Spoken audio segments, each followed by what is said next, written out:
नमस्कार दोस्तों, स्वागत है आपका अपने YouTube channel target with MS में। जैसे कि आपको पता है, हम फटाफट रिवीजन क्लास चल रही थी जिसमें हम 75% कर चुके हैं। क्लास 6 जो रिवीजन क्लास है उसमें हम 75% कर चुके हैं और आज हम चिंतन से लेकर आगे जितने भी प्रश्न हैं वो करेंगे और आज क्लास 6 कंप्लीट कर देंगे। उसके बाद क्लास 7, क्लास 8, क्लास 9, क्लास 10 के बारे में शुरू करेंगे बिना समय खराब किए, क्योंकि आपके एग्जाम नज़दीक है, इसलिए मैं समय खराब नहीं करना चाहता। तो शुरू करते हैं सीधा प्रश्न।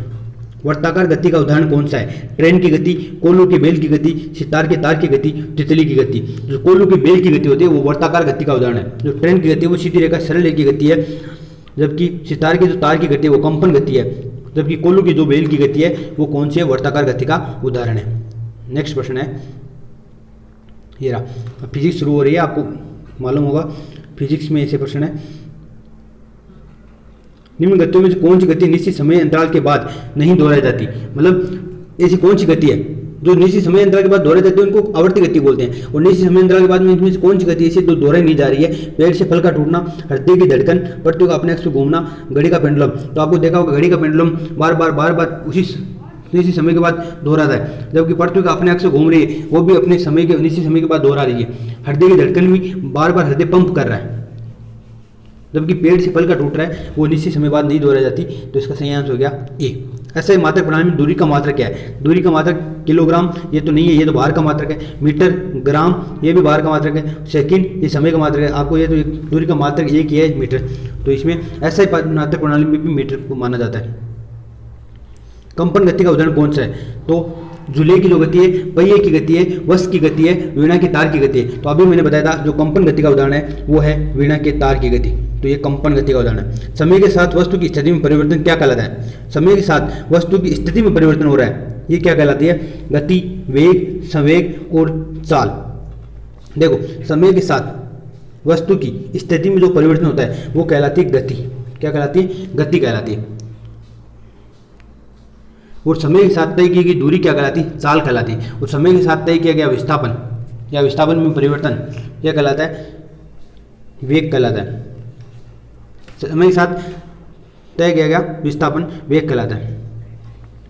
नेक्स्ट प्रश्न है, चिमटे के आयास, आलम्ब व भार का क्रम क्या है?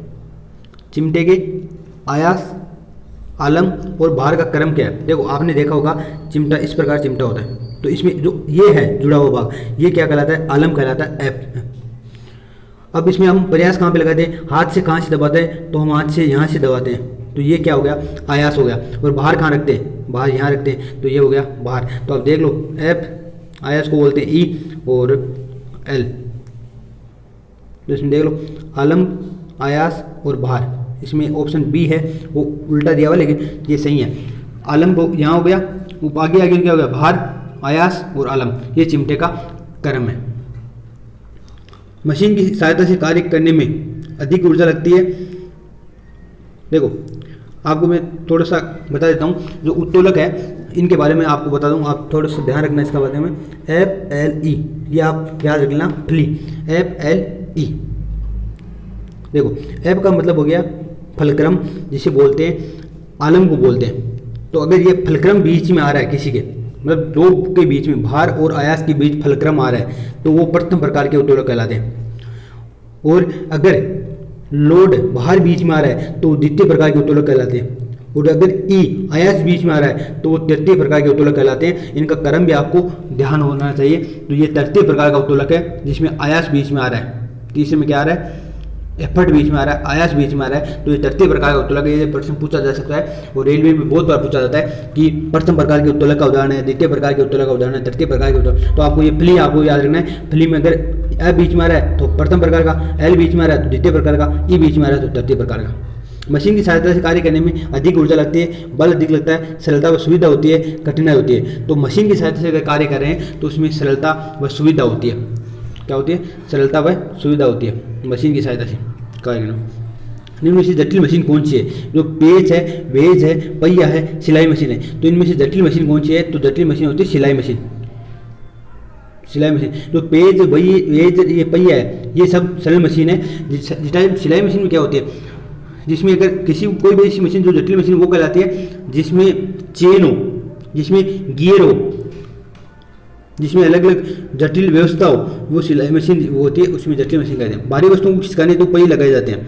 गुरुत्व बल को कम करने दो, घर्षण बल को कम करने दो, चुंबकीय बल को कम करने दो, उपयुक्त सभी दो।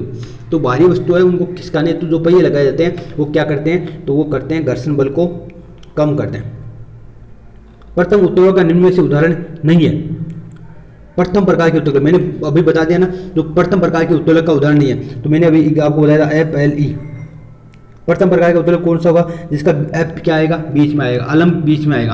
अब बताओ आलम बीच में किसका आ रहा है, ऐसा कौन सा जिसका आलम बीच में आ रहा है, का उदाहरण नहीं है। तो संबल देखो, संबल में आलम कहाँ आ रहा है, बीच में आ रहा है क्या,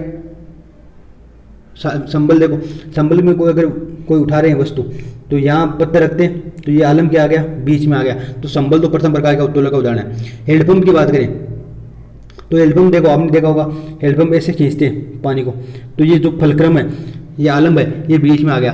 कैंची में भी आपने देखा होगा एक जो पेज लगा होता है, बीच में स्क्रू लगा होता है, वो बीच में लगा होता है, इसके फलक्रम भी बीच का होगा। तुला की बात करें, तुला में फलक्रम बीच में लगा होता है, संडासी में भी फलक्रम बीच में लगा होता है, आपने देखा होगा। जबकि चिमटा है, चिमटा में फलक्रम साइड में लगा होता है, चिमटा में बीच में क्या होता है, आयास होता है, बीच में क्या होता है, आयास होता है। तो ये चिमटा किसका उदाहरण है, तृतीय प्रकार के उत्तोलक का उदाहरण है, प्रथम प्रकार का उत्तोलक नहीं है। तृतीय उत्तोलक का उदाहरण कौन सा है, तो अभी मैंने आपको बताया चिमटा है, वो तृतीय प्रकार का उत्तोलक है। जबकि कैंची है, जो सरोता है, सरोता देखा आपने, ये सरोता ऐसे होता है कुछ, ये आपको मैं दिखाऊँ एक बार, सरोता बताइए। तो सरोता ऐसा कुछ होता है, इसमें यहाँ फलक्रम होता है और ऐसे हो गए, ऐसा होता है। तो यहाँ पे कोई बाहर रखा जाता है, जैसे कैरी कटर है, तो ये भी सरोता है। तो अगर इसमें यहाँ पे कोई वस्तु इस प्रकार रखी जाती है तो यहाँ पे फलक्रम होता है, यहाँ आयास होता है, और यहाँ क्या होता है, यहाँ कोई लोड रखा जाता है, बाहर बीच में होता है। तो बाहर बीच में वो द्वितीय प्रकार का उत्तोलक है, स्रोतक द्वितीय प्रकार का उत्तोलक। लेकिन मुझे वेज आकृति का उदाहरण है। वेज किस आकृति का उदाहरण है, चिमटा, कुल्हाड़ी, हैंडपंप और ये सभी। तो वेज होती है, वेज आपने देखी होगी, जैसे छेनी होती है, छेनी उसके टाइप की होती है वेज, ऐसे। तो वेज कुल्हाड़ी की जो कुल्हाड़ी होती है उसी की टाइप की होती है वेज। तो ये वेज कुल्हाड़ी का उदाहरण है। नेक्स्ट प्रश्न है, रथ को खींचने में घोड़ा किस बल का प्रयोग करता है, तो जो चुंबकीय बल है ना घर्षण बल है, वहाँ पे कौन सा है, पेशीय बल है। अब घोड़े के पैरों में जो घर्षण बल लगता है वो उसको मान सकते हैं, लेकिन यहाँ पे जो बल लगा रहा है, खींचने में जो बल लगा रहा है वो पेशीय बल है। और पेशीय बल को संपर्क बल कहते हैं। आपने जो बल का आपके पूछेंगे बल का टॉपिक है, उसमें दो प्रकार के बल होते हैं, एक संपर्क बल और एक असंपर्क बल। जो पेशीय बल होता है वो संपर्क बल के उदाहरण है। शुष्क मौसम में ऊनी कपड़ों को समेटते हुए कभी कभी चिंगारी के साथ चरचर की आवाज निकलती है, उसका कारण क्या है, स्थिर विद्युत आवेश, चुंबकीय बल, गुरुत्व बल, पेशीय बल। तो आपने भी देखा होगा शुष्क मौसम में अगर ऊनी वस्तुओं को समेटते हैं तो चिंगारियां से उठती है, वो होता है स्थिर विद्युत आवेश। बल का मात्रक होता है, तो बल का मात्रक क्या है, जूल, न्यूटन, सेकेंड, ग्राम। तो जो बल का मात्रक है वो है न्यूटन। बल का मात्रक है न्यूटन। कार्य और ऊर्जा का मात्रक है जूल। समय का मात्रक है सेकेंड। ग्राम किसका मात्रक है, तो ग्राम वैसे भार का मात्रक है, लेकिन ऐसा ही मात्रक नहीं है। वस्तु पर बल लगा किसी राशि को नहीं बदल सकते। वस्तु पर बल लगाकर गति की दिशा को बदल सकते हैं, जरूर बदल सकते हैं। अगर वस्तु पर बल लगाया जाए, कोई वस्तु एक उत्तर दिशा से आ रही है और बल लगा के उसको दक्षिण दिशा में भेजा जा सकता है। चाल, वस्तु की चाल को परिवर्तित किया जा सकता है। बल लगा के वस्तु की चाल को कम किया जा सकता है, अधिक किया जा सकता है। वस्तु का आकार भी बल लगा कर, आप वस्तु का आकार अगर गोलाकार है तो बल लगाकर आप उसको चेंज कर सकते हैं, लेकिन अगर वस्तु का जो द्रव्यमान है वो वही रहता है, बल लगाने वस्तु के द्रव्यमान में कोई फर्क नहीं पड़ता। तो ये सही है, आंसर हो गया वस्तु का द्रव्यमान। दो सतहों के मध्य लगने वाला बल जो गति का विरोध करता है, दो सतहों के मध्य लगने वाला बल जो गति का विरोध करता है क्या कहलाता है, घर्षण बल, पेशीय बल, विद्युत बल, गुरुत्व बल। तो इसका सही आंसर हो गया घर्षण बल। घर्षण बल है जो दो पृष्ठों के मध्य गति का विरोध करता है, दो सतहों के मध्य गति का विरोध करता है, वो कहलाता है घर्षण बल। अब अगर आपको थोड़े से लग रहा है कि आवाज़ थोड़ी सी ज़्यादा है, तो वैसे एग्जाम आपके पास नज़दीक है, इसलिए मैं आपको फटाफट रिवीजन कर रहा हूँ, कम से कम टाइम में वीडियो समाप्त हो, ये मेरी आशा है। बाकी आपको ऐसा लग रहा है थोड़ा सा स्पीड कम करनी है तो आप कमेंट कर सकते हैं कि स्पीड सर कम की, अगले नेक्स्ट वीडियो में स्पीड थोड़ी सी कम आएगी। नेक्स्ट प्रश्न है, पृथ्वी वस्तुओं को अपनी ओर किस बल से आकर्षित करती है, चुंबकीय बल, गुरुत्व बल, स्थिर विद्युत बल, पेशीय बल। जो पृथ्वी या कोई भी पिंड अपनी ओर दूसरी वस्तुओं को आकर्षित करता है वो होता है गुरुत्व बल। नेक्स्ट प्रश्न है, किस बल की कमी के कारण हम फिसलते हैं, घर्षण बल के, विद्युत बल, चुंबकीय बल। देखो घर्षण बल ज़्यादा होगा तो भी नुकसानदेह, घर्षण बल कम होगा तो भी नुकसानदेह। और घर्षण बल को इसीलिए कहते हैं आवश्यक बुराई कहते हैं, अपरिहार्य बुराई कहते हैं, जिसे त्यागा नहीं जाने वाली बुराई कहते हैं। मतलब आवश्यक बुराई है, ये जरूरी है, घर्षण बल होना भी जरूरी है और ज़्यादा होना भी जरूरी ज़्यादा होना ज़रूरी नहीं है और ज़्यादा कम होना भी ज़रूरी नहीं है। मतलब अगर कमी हो गई तो हम फिसल लगते हैं। जैसे आपने देखा होगा टाइल वाले मकानों में बस फिसल जाते हैं क्योंकि वहाँ घर्षण कम होता है। जिसका यही आंसर क्या हो गया, घर्षण बल। निम्न से बल लगाने पर वस्तु में क्या बदली जा सकती है? स्थिति बदली जा सकती है, गति बदली जा सकती है, दिशा बदली जा सकती है, सभी। तो इसका सही आंसर क्या, सभी। मतलब स्थिति, गति, दिशा सब बदल सकते हैं हम बल के माध्यम से।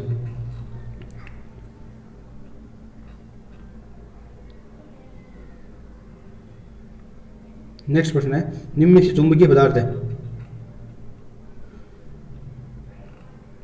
निम्न में से चुंबकीय पदार्थ का उदाहरण है कोबाल्ट, तांबा, सीसा और लकड़ी। तो जो कोबाल्ट आपको ध्यान रखना है, लोहा, कोबाल्ट और निकल, ये 3 चुंबकीय पदार्थ है, लोहा, कोबाल्ट और निकल, इनको आपको ध्यान रखना है। चुंबक के ध्रुव होते हैं, जो तांबा ये तांबा ये धातु है लेकिन चुंबकीय पदार्थ नहीं है। चुंबकीय पदार्थ 3 होते हैं, निकल, कोबाल्ट और लोहा। चुंबक के ध्रुव होते हैं, चुंबक के 2 ध्रुव होते हैं, एक उत्तरी ध्रुव होता है, एक दक्षिण ध्रुव होते हैं। किसी चुंबक का अधिकतम आकर्षण क्षमता होती है केंद्र पर, सिरों पर, कहीं पर भी, सभी जगह समान होती है। तो जो चुंबक की अधिकतम आकर्षण क्षमता होती है वो ध्रुवों पर होती है, सिरों पर होती है। जो दोनों सिरे होते हैं चुंबक के, नॉर्थ और साउथ पोल होते हैं, वहाँ पे चुंबक के, आपने भी देखा होगा अगर चुंबक को घुमाते हैं तो यहाँ पे बुरादा नहीं होता, यहाँ पे बुरादा एकत्र हो जाता है इसे। नेक्स्ट होता है विद्युत करेंट का उपयोग होता है पत्ते की पट्टियाँ उठाने में, लोहे की भारी वस्तुओं को उठाने। तो जो विद्युत करेंट है उसका उपयोग किया जाता है लोहे की भारी वस्तुओं को उठाने में। नेक्स्ट प्रश्न है 100 नंबर प्रश्न है, 100 नंबर प्रश्न है कृत्रिम चुंबक की आकृतियाँ होती है घड़नाल, छड़ाकार, बेलनाकार, ये सभी। तो जो कृत्रिम चुंबक है उसकी आकृति होती है ये सभी। जो घुड़नाल भी होती है, छड़ाकार भी होती है, बेलनाकार भी होती है। घुड़नाल, छड़ाकार, बेलनाकार, ये सभी आकृतियाँ होती हैं। चुंबक के समान ध्रुवों में पाया जाता है, समान ध्रुवों में प्रतिकर्षण होता है जबकि असमान ध्रुवों में आकर्षण होता है। तो इसका सही आंसर हो गया प्रतिकर्षण। नेक्स्ट प्रश्न है ऐसे पदार्थ जो चुंबक की तरफ आकर्षित नहीं होते क्या कहलाते हैं? तो चुंबक की तरह आकर्षित नहीं हो रहे अनुचुंबकीय पदार्थ, अचुंबकीय पदार्थ कहलाते हैं। और जो चुंबक की तरह आकर्षित होते हैं वो चुंबकीय या अनुचुंबकीय पदार्थ भी कहलाते हैं। दिशा सूचक यंत्र कहलाता है कंपास, स्टेथोस्कोप, विद्युत सेल, घड़ी।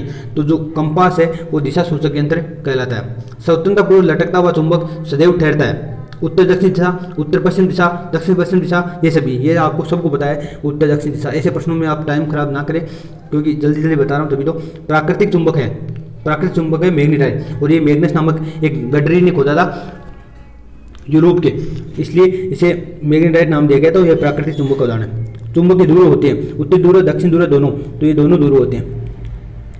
विद्युत सेल के टर्मिनल संख्या होती है, विद्युत सेल के 2 टर्मिनल होते हैं, एक धनात्मक और एक ऋणात्मक। विद्युत सेल के टर्मिनल होते हैं धन टर्मिनल और ऋण टर्मिनल, ये दोनों टर्मिनल होते हैं। विद्युत के तार बनाने में काम में लिया जाता है तांबा, लोहा, लकड़ी, एल्यूमिनियम। तो विद्युत के तार बना रहे हैं उसमें तांबा का यूज किया जाता है, अधिकतम तांबे का यूज किया जाता है। विद्युत युक्ति नहीं है, निम्न से विद्युत युक्ति कौन सी नहीं है? पंखा, कूलर, टेलीविजन और साइकिल। तो विद्युत युक्ति को इसमें कौन सी नहीं है? तो जो साइकिल है वो विद्युत युक्ति नहीं है, विद्युत से नहीं चलती। जबकि पंखा, टेलीविजन और जो कूलर है, कलर नहीं है सर, ये कूलर है। क्या है? कूलर है। तो ये कूलर, ये सभी क्या है? तो इसका सही आंसर क्या हो गया? ये हो गया साइकिल। नेक्स्ट प्रश्न, निम्न में से किस में विद्युत धारा का प्रवाह नहीं होगा? तांबे में, लोहे में, लकड़ी में, एल्यूमिनियम में। तो तांबा, लोहा और एल्यूमिनियम विद्युत धारा का प्रवाह करते हैं जबकि लकड़ी विद्युत धारा का प्रवाह नहीं करती। तो इसका सही आंसर क्या हो गया? सी। विद्युत सेल का ऊपरी हिस्सा होता है, विद्युत सेल का ऊपरी हिस्सा क्या होता है? धनात्मक, ऋणात्मक, उदासीन। तो ऊपरी हिस्सा क्या होता है? धनात्मक होता है, निचला हिस्सा ऋणात्मक होता है। विद्युत सेल में रासायनिक पदार्थों से प्राप्त होती है, विद्युत सेल में जो रासायनिक पदार्थ है उनसे क्या प्राप्त होती है? तो विद्युत सेल है वो रासायनिक ऊर्जा को विद्युत ऊर्जा में बदलता है। तो इसका सही आंसर क्या हो गया? विद्युत। विद्युत बल्ब का फिलामेंट किसका बना होता है? तो विद्युत बल्ब का फिलामेंट है वो टंगस्टन का बना होता है, इसे W से प्रदर्शित करते हैं। नेक्स्ट प्रश्न है, इनमें से विद्युत रोधी विद्युत के अचालक पदार्थ कौन से? विद्युत रोधी या विद्युत के जो अचालक पदार्थ है वो कौन से है? तो लकड़ी, प्लास्टिक, रबड़, ये सभी। तो ये सभी विद्युत के अचालक पदार्थ है या विद्युत रोधी पदार्थ है।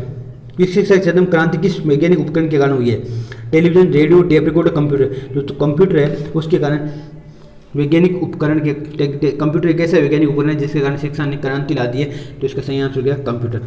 संचार के क्षेत्र में विज्ञान की देन है फैक्स, टेलीविजन, टेलीफोन, ये सभी। तो ये सभी क्या है? संचार के क्षेत्र में विज्ञान की ही देन है।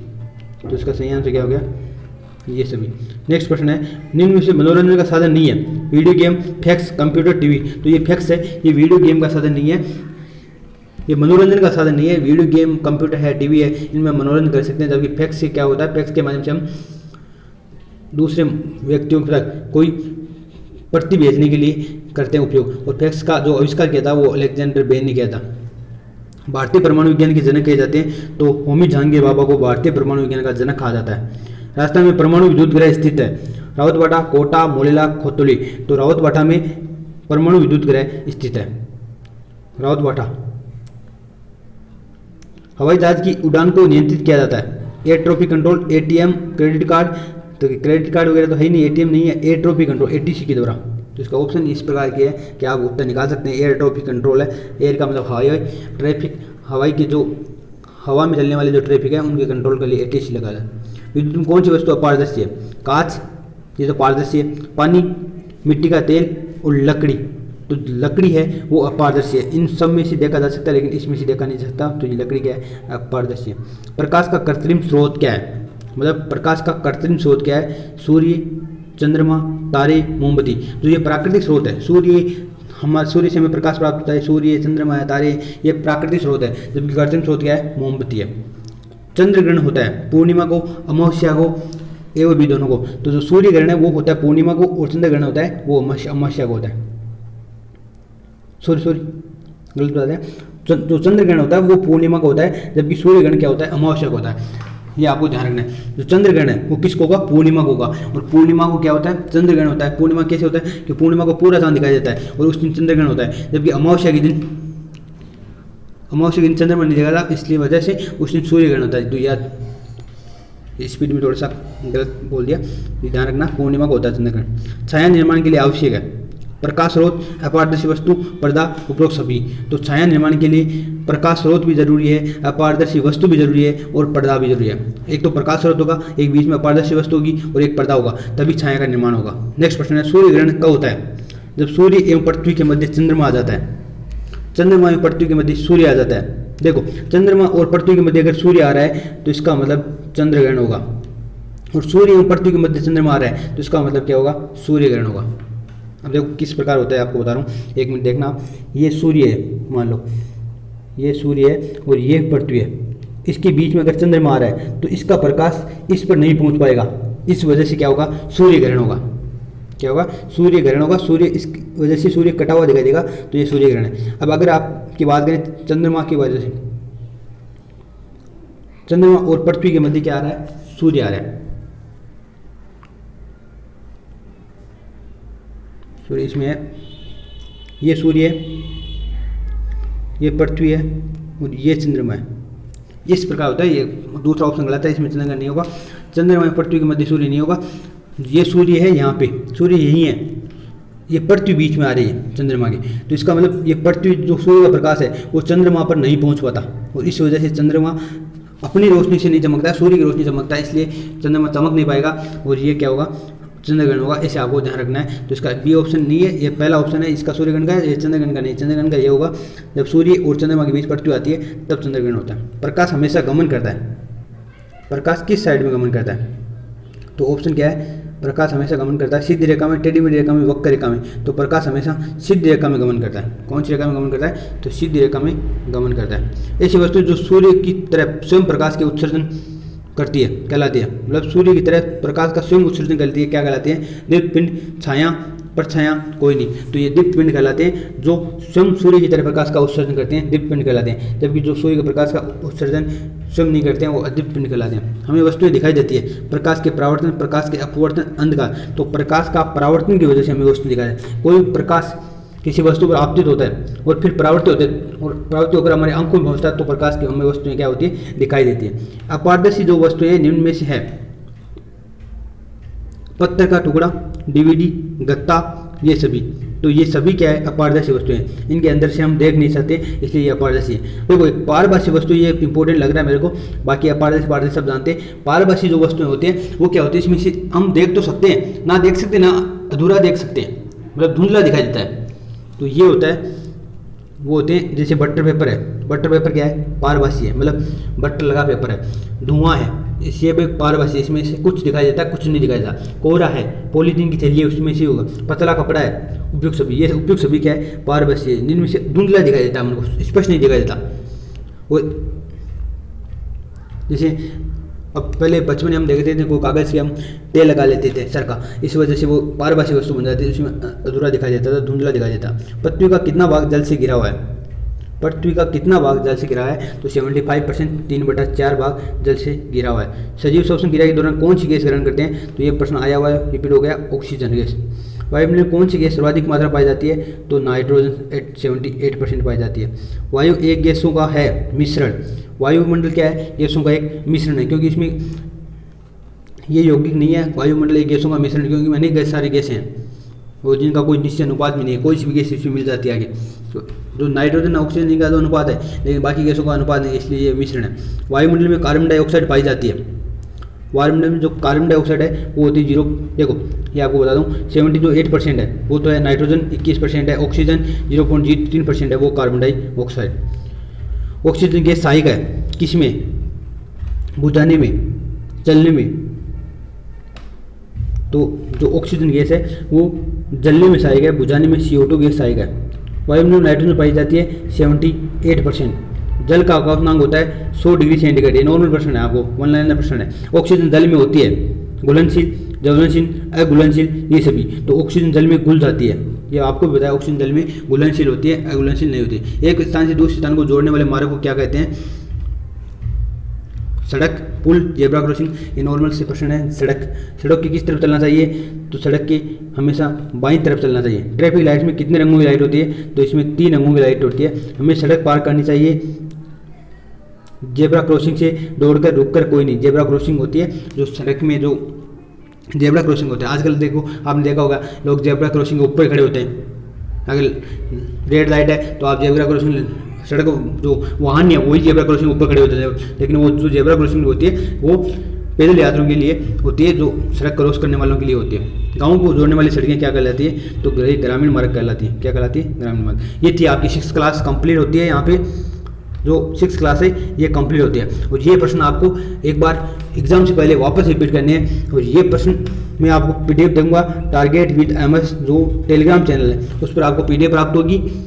तो एक बार आप एग्जाम से पहले रिवीजन और कर लेना, ज़्यादा समय नहीं लगेगा। मैंने आपको जैसा कि आपको मैंने 22 और 25 मिनट, लगभग 25 और 20, 50 मिनट के आसपास का वीडियो आया है। 50 मिनट में आपको 6th क्लास कंप्लीट कराइए। तो आप अगर स्वयं पढ़ेंगे तो ये आप 50 मिनट में कंप्लीट कर सकते हैं इसको।